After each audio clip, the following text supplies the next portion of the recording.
안녕하십니까. 신의균의 국방TV 데일리 디펜스입니다. 자, 오늘도 우크라이나 전황 그리고 중동 상황 같이 살펴보겠는데요. 이 북한군이 러시아에 배치되고 쿠르스크 전선으로 이동했다라는 거죠. 그런데 그 북한군들이 폭풍군단, 특수부대 대원들이라는 겁니다. 그러니까 야, 이거 전투력 굉장하지 않을까라는 생각이 후딱 드는데 여기에 대해서 평가한 기사가 나왔고요. 그리고 제가 또 따로 이 폭풍군단의 실체가 어떤 상황인지 진짜로 폭풍처럼 몰아붙일 수 있는 그런 능력은 있는지 그걸 간단하게 분석해 드리도록 하겠습니다. 자, 정보 브리핑 먼저 하겠습니다. 폴리마켓은 트럼프가 59.9%, 해리스는 40.2% 배팅이 됐다라고 보도를 했고, 트럼프는 이 해리스에 대해서 게으른 세금 여왕이다, 아주 게으르다 라고 이야기하면서 그 아주 앞에 접두사가 붙어 있습니다. 여기죠. 아주 게으른인데 그 아주라는 말이 이제 역으로 세금 여왕이다, 제가 대통령 되면 세금을 엄청 올릴 거다, 이런 말이죠. 그리고 해리스는 이 나치를 추종하는 파시스트다 라고 맹공을 퍼붓는데 서로 지금 욕을 하고 있는데, 야, 우리나라 같으면 서로 지금 다 감옥 가야 되는 이런 정도의 말을 내뱉고 있습니다. 이스라엘군은 레바논 베이루트의 이란 대사관 인근의 건물을 맹폭했습니다. 그래서 자주 인용하는 방송이죠. 알마야딘 통신 등 6개 건물이 초토화됐습니다. 자, 여기 보시면 굉장히 강력한 폭음 섬광이 나오고 있죠. 그래서 이란 대사관 바로 옆에 있는 건물들 6개를 때렸는데 이 중에 하나가 또 알마야딘이라는 통신사인데, 그러다 보니까 어쩐지 이 알마야딘에서 기사가 좀 안 나왔었어요. 자, 이렇게 폭격을 해버렸고, 그리고 또 이스라엘군은 시리아의 수도 다마스쿠스 그리고 홈스 지역의 시리아 군사시설을 공습했습니다. 시리아 국방부는 8명이 사상당했다, 뭐 별거 아니었다, 이렇게 축소를 했지만 이들은 항상 이렇게 축소를 하죠. 그래서 실제로는 아마 수십 명이 사상을 했을 것이다 라고 생각하고, 이런 거 보면 이스라엘은 인접한 국가인 레바논과 시리아의 수도를 하루에 다 폭격을 해버렸네요. 헤즈볼라는 지하 미사일 기지에서 카데르2 탄도미사일 발사했습니다. 그래서 텔아비브의 모사드 본부를 공격했는데 모두 실패했다 랍니다. 자, 여기 이 미사일이에요. 카데르2 탄도미사일, 사거리가 250km짜리 단거리 탄도미사일인데, 이거 동영상 지금 보시겠습니다. 이게 지금 바로 쏘는 겁니다. 이렇게 해서 쏴서 이게 날아가서 모사드 본부를 때리려고 날아갔는데 두 발 다 열격당했습니다. 정말 뭐 지하 깊숙이 꽁꽁 숨겨놓은 지하 미사일 발사 시설입니다. 요거 아마 이 시설 곧 폭격받지 않겠습니까? 네타냐후 총리는 안보 관련 부처 회의를 소집했습니다. 그래서 자꾸 이제 안보 관련 부처 회의를 소집하면 이란이 움찔움찔 하겠죠. 그래서 원래 사람 하나 앞에 두고 때리려고 자꾸 때린다 이렇게 하면 자꾸 움찔움찔 하는, 계속 겁을 주는 이런 상황이 아닌가 라고 생각하고, 이 상황에서 갈란트 국방장관은 공군기지를 방문했어요. 우리가 무슨 훈련을 했는지 이란이 곧 알게 될 거다. 무슨 훈련을 했는지 이란이 곧 알게 될 거다 라고 이렇게 F-15 전투기 기지에 가는데, F-15가 가장 장거리로 날아가고 가장 폭장량이 많은 전투기 아니겠습니까? 이 상징적으로 폭격하는 이 폭격 비행대에 간 거죠. 그러면서 무슨 훈련을 했는지 이란이 맞아보면 알 거다. 곧 때릴 건데 니들이 맞아보면 우리가 이런 훈련 했구나 라는 거 알 거야. 이렇게 또 협박을 했습니다. 구테레스 유엔 사무총장이 희한한 일을 했습니다. 러시아를 방문했어요. 러시아에서 지금 브릭스 회의가 열리고 있으니까 여기에 방문해서 유엔 산하 국제사법재판소에 전범으로 기소되어 있죠. 푸틴이. 그 푸틴과 회동을 했습니다. 구테레스 총장인데 이 사람은 포르투갈 국적이고 또 동티모르하고 이중 국적이에요. 그런데 유엔 산하 국제사법재판소가 기소를 해놨는데 수배 상태죠.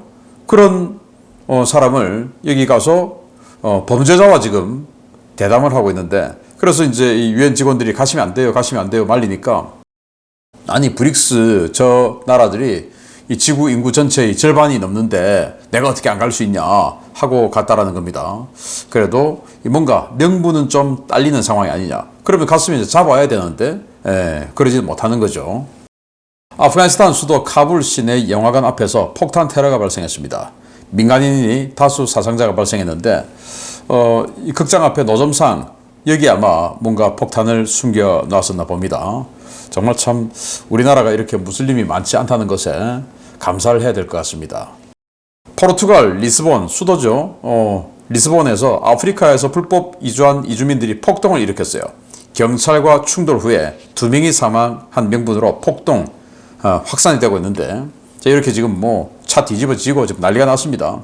아프리카에서 불법 이주한 이 이주민들이 스페인 거쳐서 포르투갈 오든지 아니면 바다로 바로 그냥 포르투갈로 상륙하든지 그렇죠. 이베리아 반도에 스페인과 포르투갈이 있는데 스페인과 포르투갈이 해안을 보고 있죠. 그러다 보니까 북아프리카에서 배 타고 포르투갈로 많이 들어간다는 거예요. 그런데 대부분 또 무슬림이죠. 이 무슬림들이 여성을 강간하려고 하는 것을 경찰들이 보고 그걸 제지하다가 쏴서 죽였어요. 그 쏴서 죽였다고 왜 우리를 쏴서 죽이냐 하고는 지금 폭동을 하고 난장이 벌어졌다는데 우리 대한민국에 있는 무슬림들은 부디 이런 일을 벌이지 않기를 바라겠습니다. 미국의 해리 S. 트루먼 항모 전단이 노르웨이 연안에 접근했습니다. 나토 함대와 북극해 방면으로 북상 중에 있다. 그래서 나토와 러시아를 상대로 싸우는 그 훈련을 같이 한다라는 건데 이렇게 트루먼 항모 전단이 저는 이게 지중해 거쳐서 이란 쪽으로 갈 줄 알았는데 이렇게 완전히 반대인 북쪽으로 지금 가서 훈련을 하고 있습니다. 언제 이란 쪽으로 갈까요? 미국의 조지 워싱턴 항모가 드디어 이 7함대 작전구역으로 들어왔어요. 그러다 보니까 랴오닌 전단이 동중국해로 북상했어요. 이제 남중국해에 있다가 안 되겠다. 여기 호랑이가 왔구나. 그러면 여우 늑대는 빨리 도망가야지 하고는 이제 조지 워싱턴이 동중국해로 확 들어오기 전에 먼저 칭다오로 들어가기 위해서 북상을 해서 도망을 갔고 산둥 항모 전단은 이 산둥은 이제 하이난다오 남중국해가 자기 본거지죠. 앞으로 나와서 살짝 나와서 훈련을 시작했는데 이 함재기 이 착한 훈련을 하고 있답니다. 자, 우크라이나 전황 보면요. 병력은 1240명의 러시아군을 사상시켰다라고 발표했고 전차는 2대 격파, 장갑차 25대 격파, 차량은 69대 격파, 특수장비 4대 격파, 야포 45문 격파, 다른장 로켓 2문 격파, 무인 항공기 108대 격추 등의 전과가 있다라고 밝혔고 전투는 총 148건이 있었는데 적 점령군에 손실을 입혔다라고 발표를 했고요. 러시아는 포크롭스크 전선의 셀레도베에 일부 진입을 했고 시가전을 벌이고 있다라고 합니다.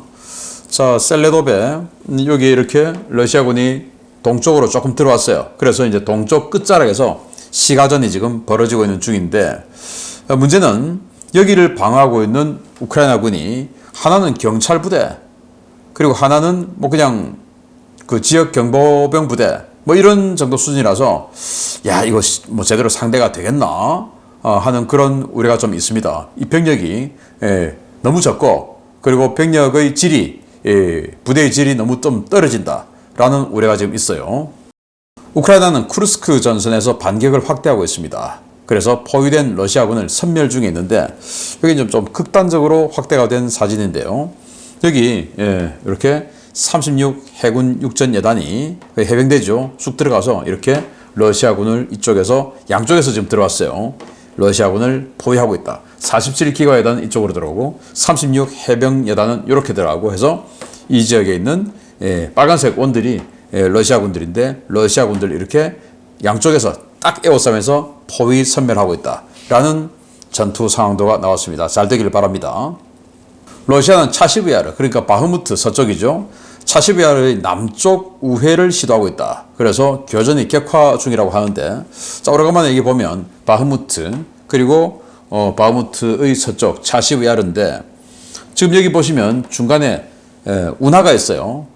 운하를 차시브야르 정면에서 뚫지 못하고 그 남쪽에서 지금 뚫고 들어가고 있습니다. 남쪽에서 이렇게 뚫고 들어가고 있고 그래서 남쪽에서 이렇게 차시베아를 에워싸기 위해서 들어가고 있는데, 자, 이거 보면 여기 아래 크리치시우카가 있는데 이거 이제 함락이 되었죠. 우크라이나군이 가지고 있다가. 자, 이거 보면 와, 바흐무트에서도 상당히 많이 서쪽으로 진격했구나. 우크라이나군이 엄청 밀리고 있네 라고 할 수 있지만, 네, 맞아요. 그런데 바흐무트를 점령한 게 23년 6월입니다. 지금 24년 10월이죠. 여기서부터 이 운하까지, 바흐무트 끝에서 여기 운하까지 4.2km예요. 1년 4개월 동안 죽자고 싸우고 엄청난 피해를 당하면서 진격한 게 4.2km. 4.2km면 그냥 빤히 보이는 것이죠. 자, 이런 상황에서 한 1년 4개월 지나서, 야, 신인균, 지금 러시아군이 계속 이기고 있는데 지금 무슨 소리야? 라고 하는 게 맞습니까? 안 맞죠. 네. 그래서 계속 우크라이나군은 러시아의 피해를 강요하고 있다라는 겁니다. 근데 여기서 계속 버티면 자기네들도 피해를 입죠. 그래서 싹싹싹싹 후퇴를 하면서 계속 상대의 피해만 강요하면서 자기네들도 피해를 입을 것 같으면, 좀 이제 밀릴 것 같으면 싹 물러나서 다시 재정비하고, 또 피해를 강요하다가 또 밀릴 것 같으면 또 피해를 입을 것 같으면 또 뒤로 빠지고, 뭐 이렇게 하는 겁니다. 그래서 1년 4개월 동안 4.2km 진격했다라는 겁니다. 우크라이나의 스칼라 대대가 대원 한 명이 러시아 한 개의 소대를 격퇴했어요. 정말 놀라운데요. 이거 동영상 드론이 다 찍었어요. 여기 노란색 원이 우크라이나군 한 명, 그리고 여기 빨간색 원들이 러시아군인데 한 개 소대예요. 이 창고를 지키고 있던 이 한 명이 결국은 이 창고를 지켜냈습니다. 여기저기서 러시아군이 얘를 이 병사를 잡기 위해서 가는데 수류탄 던지고 소총 쏘고 혼자서 뭐 정말 뭐 이리 뛰고 저리 뛰고 하면서 다 격파를 했어요. 그리고 러시아군 5명을 일단 이 동영상에서 눈에 보이는 것만 일단 러시아군 5명을 사살했는데, 그래서 러시아군 한 개 소대가 후퇴하고 도망가 버렸습니다. 자, 이 영상을 사람이 꼬물꼬물꼬물 하기 때문에 제가 여기다가 올리면 채널에 심대한 데미지를 입을 수 있을 것 같아서 그 Weapons of World 와우 채널에다가 요거 동영상 전체를 올려드릴 테니까 한번 보시면서, 야, 정말 사람이 이렇게 싸우구나, 또 이 병사가 정말 이렇게 잘 싸우구나 라는 뭐 그런 거 한번 직접 보시면 도움이 될 것 같습니다. 제가 올려놓을 테니까 마지막에 링크 해드릴 테니까요. 예, 이 지점쯤에 링크를 할 테니까 클릭해서 보시고요. 와우 Weapons of World도 구독, 알림, 좋아요 눌러주십시오. SBU는 키우에서 러시아 직파 간첩 2명을 체포했다. 테러를 모의하더라 라고 발표를 했고, 백악관은 우크라이나에 간 북한군 이제 합법적인 표적이 될 것이다. 이제 북한군 죽는다 이겁니다. 젤렌스키 대통령은 논란의 인물인 무인 시스템군, 그러니까 드론 작전을 총괄하는 사령관을 드디어 해임하고 후임을 인선했어요. 이 사람입니다.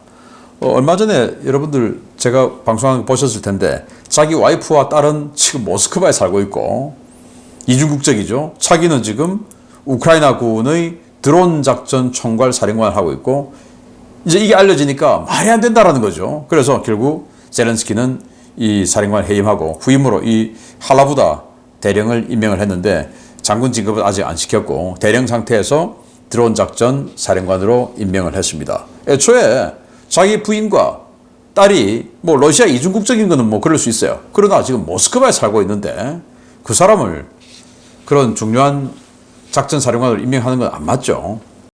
자, UP 우크라이나 언론이에요. 젤렌스키가 다음 대선이 치러지면 잘루즈니에게 패배할 것이다. 이렇게 보도를 했습니다. 잘루즈니 지금 아직도 사성장군, 육군 대장 신분으로 영국 대사에 가 있죠. 군인 신분은 절대로 버리지 않을 거야 하고는 전역하지 않고 군인 신분으로 지금 영국 대사를 하고 있습니다.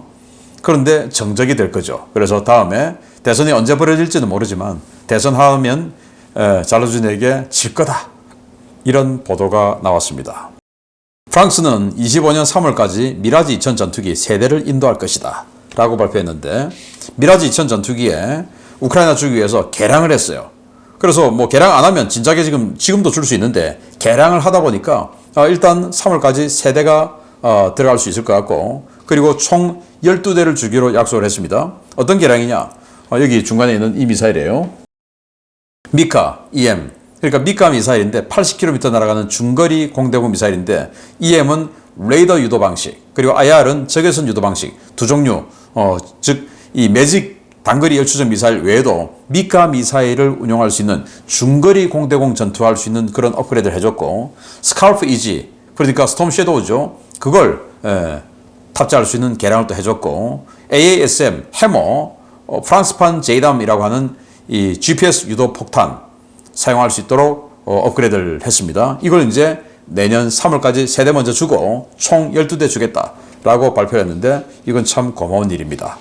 자, 중요 소식, 북한의 폭풍군단에 대한 평가, 그리고 저도 폭풍군단이 어떤 정도 능력인지 알려드리도록 하겠습니다. 보겠습니다.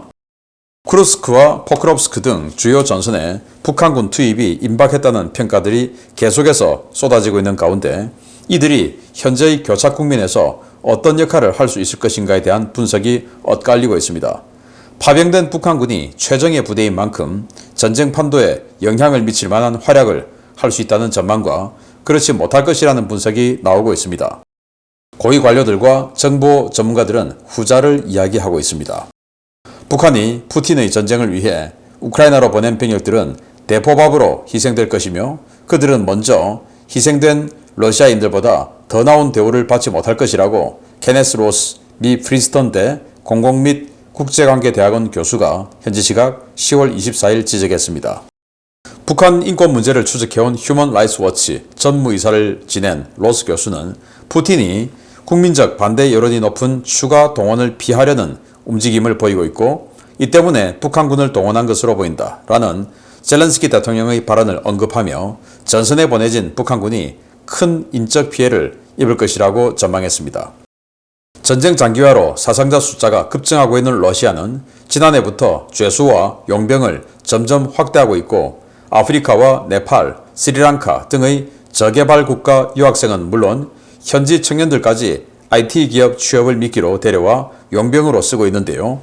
키우 포스트는 현지 시각 10월 22일 보도에서 이들 대부분이 러시아 정예부대의 전과를 위한 우크라이나군 탄약 소진용으로 투입돼 대부분 사망하고 있다고 전했습니다.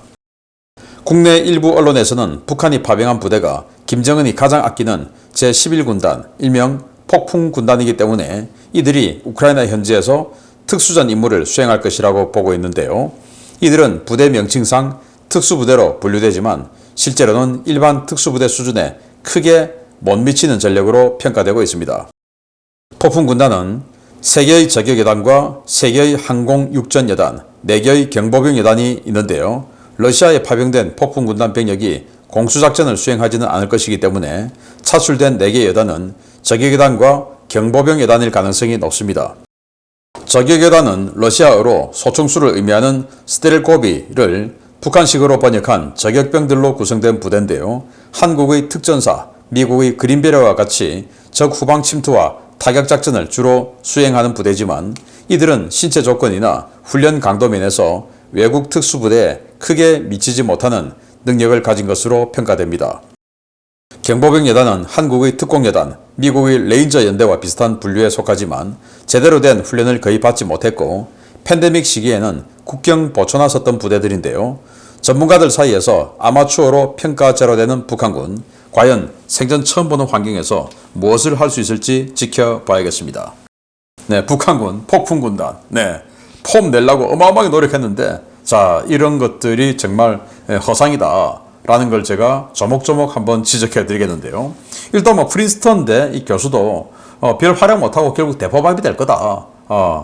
그냥 뭐 총알 소비용으로만 써질 거다. 이렇게 평가를 했는데, 저는 이 폭풍군단이, 야, 말이 폭풍군단이니까 이거 폭풍처럼 휘몰아치지 않을까?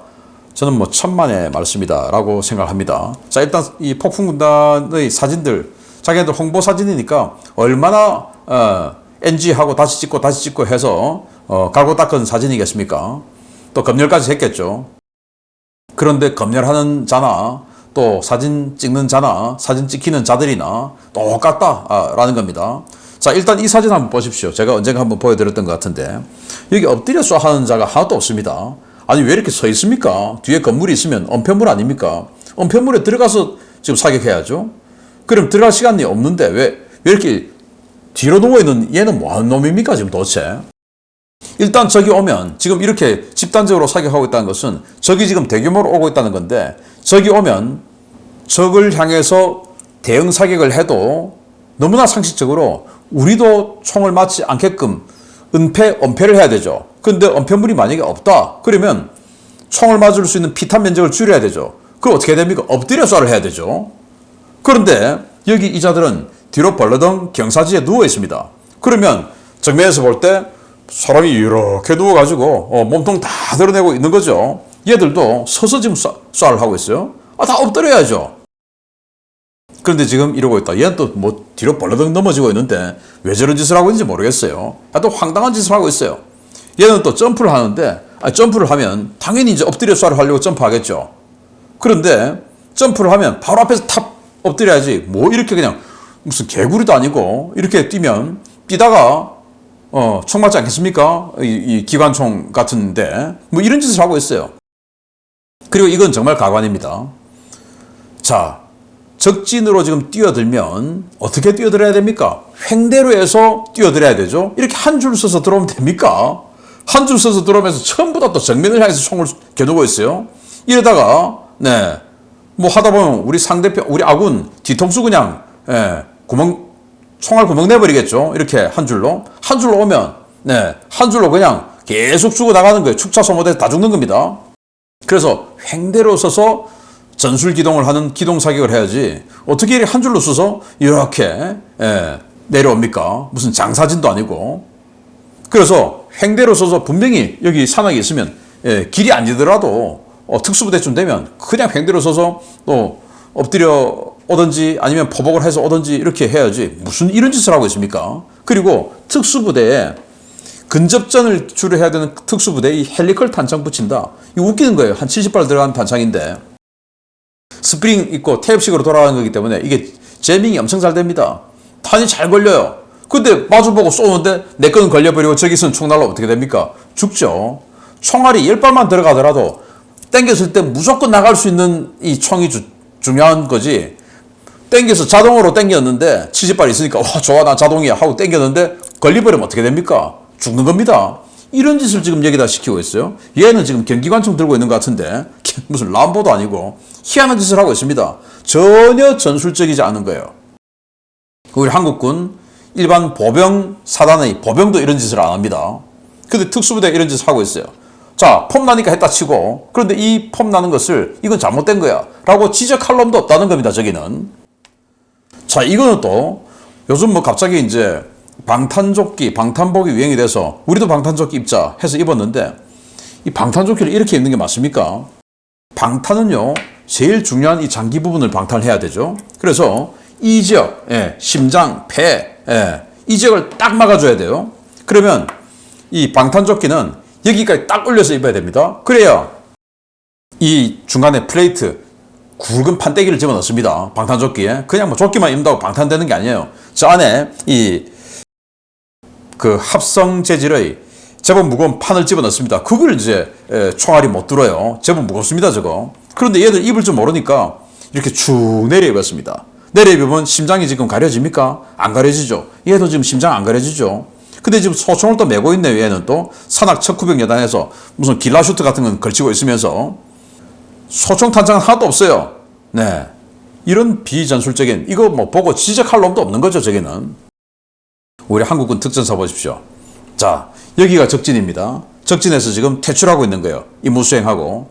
그래서 두 명은 지금 무릎 싸와 엎드려 싸 하면서 어모 사격을 해주고 있고, 그리고 이 세 명은 사격하고 빠지는 겁니다. 사격하고 빠질 때 이 조가 어모 사격을 해주는 겁니다. 그리고는 횡대로 지금 서 있죠. 횡대로.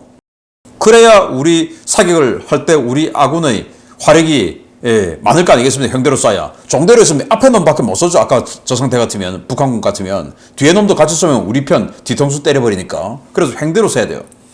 그리고는 이 마지막에 가는 친구가 다 됐다. 툭툭 치면 또 이제 몇 발 가고 여기서 다시 뒤로 돌아서서 지향사격 해주고 여기는 다시 또 퇴출하고 이런 식으로 그대로 가는 겁니다. 방탄조끼 보십시오. 얼마 딱 올려 입었습니까? 이렇게 해야 돼요. 자, 이게 바로 한국군이다. 한국군 특전사가 연간 이 소총 사격, 총탄 사격을 한 1000발 정도 해요. 저는 이것도 대단히 적다라고 생각하는데, 저는 특전사쯤 되면 최소한 10,000발 정도는 쏴야 된다. 그래야 된다라고 생각하고, UDT-SEAL, 우리 해군의 UDT-SEAL 같은 경우에 연간 한 24,000발 쏜답니다. 한 명이. 그러니까 특전사 대원보다 UDT-SEAL 대원이 24배를 많이 쏘는 거죠. 이거 말이 안 되는 거예요. 특전사 훈련도 많이 해야 됩니다. 사격 훈련. 그리고 미국의 네이비실 한 달에, 그러니까 뭐 소총만 쓰는 게 아니고 권총, 소총, 또 뭐 중화기 등등 해서 모든 탄약 다 합해서 한 달에 50,000발 쏜답니다. 네이비실 미국. 그래서 한 달 사용되는 이 탄약값만 해도 가장 싼 5.56mm 탄약 한 800원 합니다. 하나에. 그것만 해도 4천만 원. 1년에 한 5억 원어치를 쏴요. 네이비실이. 그런 거 하고 이 북한군은 1년에 100발도 안 쏩니다. 특전사. 북한군 폭풍군단이. 그리고 북한군 일반병들은 1년에 10발도 안 쏴요. 우리 예비군보다 못하죠. 이거 보십시오. 야간전 들어가면서 무슨 스코프라고 선글라스 끼고 있습니까? 폼만 나면 되는 거예요. 야간전에 무슨 이 4배율 조준경, 드라곤오프 소총에 들어가는 4배율 조준경을 하고 있습니다. 기가 차죠. 여기 보십시오. 무슨 일반 소총에다가 98식 보총, 예, 저격총용, 이거 4배율 조준경을 달아놓고 거기다가 또 똑바로 달지도 못했어요. 총하고 수평도 안 맞아요. 이런 짓을 하고 있는 자들이 지금 갔으니 뭐가 지금 큰 일이 있겠습니까? 그리고 여기 항공 저격계단 낙하산 타고 뛰어내리는데 그냥 이런 거, 이게 스태틱 라인 점프라고 하는 아주 초보자들이 하는 건데, 점프 마스터가 그냥 바로바로 던지면서 낙하산 바로 펴줄 수 있게끔 해주는 거죠.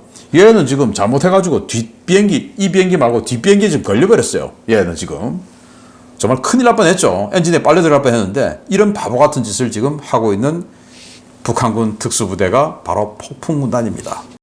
1년에 사격 100발도 안 하고, 사격해도 저는 희한한 비전술적인 폼만 잡는, 근데 폼도 가장 전술적일 때 폼이 나는 거죠. 완전 우스꽝스러운 저런 짓을 하는 게 폭풍군단이었다라는 건데, 정말 이 폭풍군단이 폭풍처럼 쓰러질 것이 기대가 됩니다. 마치겠습니다. 감사합니다.